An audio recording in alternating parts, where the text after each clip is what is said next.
Magandang buhay mga ka-update. Narito ang weather update ngayong linggo ika-25 ng Enero taong 2026.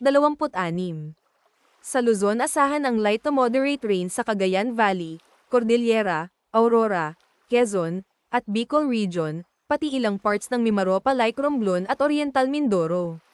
Sa Metro Manila, may chance ng isolated rain showers, pero overall fair weather pa rin at ramdam ang mas malamig na temperatures. Sa Visayas, may isolated light rain sa ilang areas pero mas tutok ang ulan sa Eastern Visayas dahil sa shear line. Expect maulap na panahon at pag-ulan lalo sa eastern side, at possible din ang mahahangin na kondisyon sa ilang coastal areas. Sa Mindanao, mas maulan sa southern at eastern sections lalo sa Caraga, Davao Region, Soxargen, at northern Mindanao dahil sa shear line. Ayon sa advisory, mula Sunday hanggang Monday, posibleng malalakas ang ulan sa Dinagat Islands, Surigao del Norte, Surigao del Sur, at Eastern Samar, kaya mataas ang risk ng flash floods at landslides.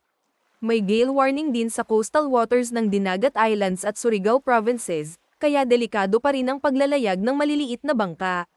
Huwag kalimutan mag-follow sa ating page and i-share ating video para updated ka lagi sa lagay ng panahon.